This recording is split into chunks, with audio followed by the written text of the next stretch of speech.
wabarakatuh. Baiklah, pada kesempatan kali ini kami akan membahas tentang pelindungan konsumen dan anti monopoli. Perkenalkan, saya Kak Zidri Julianti Farozi dengan NPM C1C023172 dengan rekan saya. Saya Bala Kansia dengan NPM C1C023140. Saya Dezelan Kinetianto dengan NPM C1C023055. Saya Zara Salsabila Putri Yuliansa dengan NPM C1C023155. Baiklah, selamat menyaksikan. Itu materi mengenai perlindungan konsumen dan anti monopoli. Perlindungan konsumen adalah upaya untuk melindungi hak konsumen dari praktik bisnis yang merugikan atau tidak adil. Di Indonesia, perlindungan konsumen diatur dalam Undang-Undang Nomor 8 Tahun 1999 tentang perlindungan konsumen. Adapun beberapa aspek utama dalam perlindungan konsumen adalah sebagai berikut. Yang pertama itu hak-hak konsumen. Menurut UU Nomor 8 Tahun 1999, konsumen memiliki beberapa hak di antaranya. Yang pertama, hak atas kenyamanan, keamanan, dan keselamatan.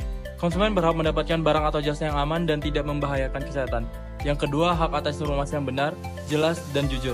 Konsumen berhak menerima informasi yang memadai mengenai barang atau jasa yang ditawarkan. Yang ketiga, hak untuk memilih. Konsumen berhak memilih barang atau jasa yang sesuai dengan kebutuhan dan keinginannya tanpa adanya tekanan.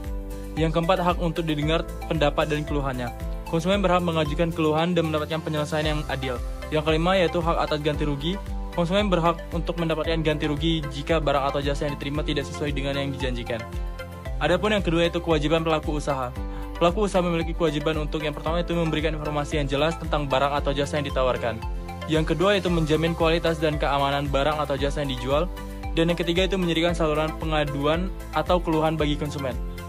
Lalu yang terakhir ada bertanggung jawab atas kerugian yang timbul akibat kelalaian atau penipuan yang dilakukan dalam proses transaksi. Penyelesaian sengketa konsumen. Sengketa antara konsumen dan pelaku usaha dapat diselesaikan melalui beberapa cara, antara lain yang pertama itu mediasi, yaitu menyelesaikan sengketa melalui mediator yang membantu kedua pihak mencapai kesepakatan.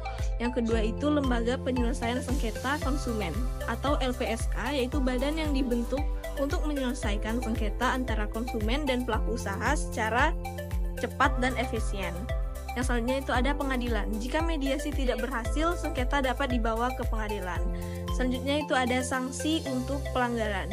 Pelaku usaha yang melanggar ketentuan dalam UU Perlindungan Konsumen dapat dikenakan sanksi administratif, sanksi pidana, dan sanksi perdata seperti denda ganti rugi atau bahkan pidana penjara.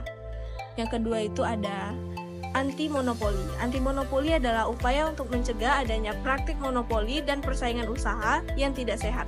Di Indonesia mengatur mengenai anti-monopoli diatur dalam Undang-Undang Nomor 5 Tahun 1999 tentang larangan praktik monopoli dan persaingan usaha tidak sehat.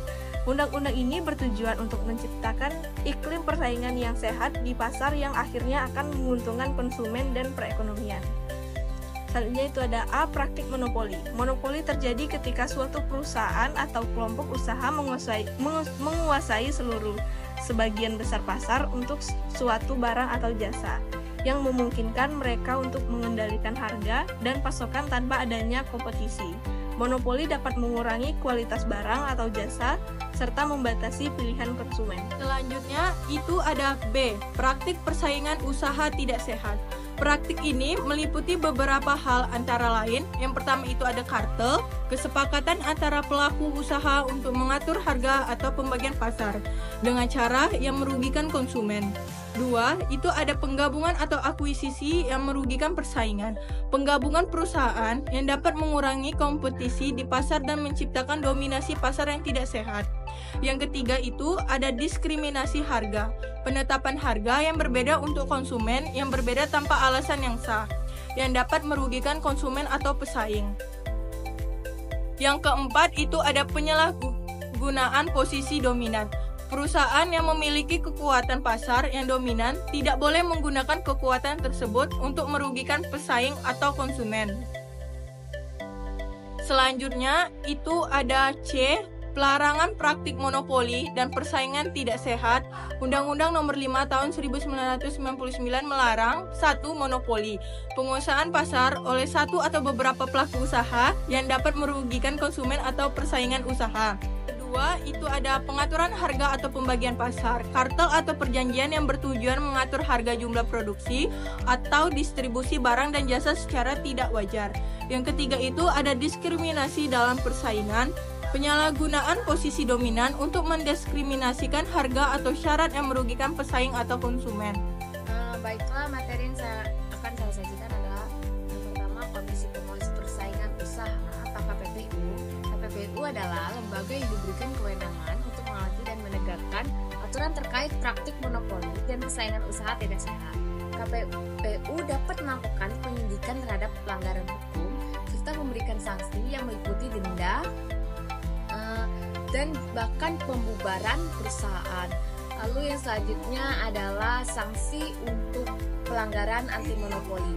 Sanksi bagi pelanggar anti monopoli dapat berupa yaitu sanksi administratif ya, dengan denda 25% dari omset perusahaan yang melanggar. Yang kedua adalah sanksi pidana. Pelaku usaha dapat dipidana dengan hukuman penjara atau denda jika terbukti terlibat dalam praktik monopoli atau persaingan tidak sehat.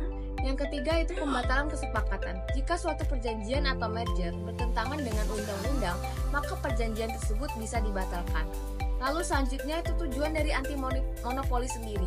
Tujuan dari kebijakan anti monopoli adalah untuk meningkatkan efisiensi pasar, yaitu memastikan bahwa kompetisi yang sehat akan mendorong inovasi dan pengurangan harga.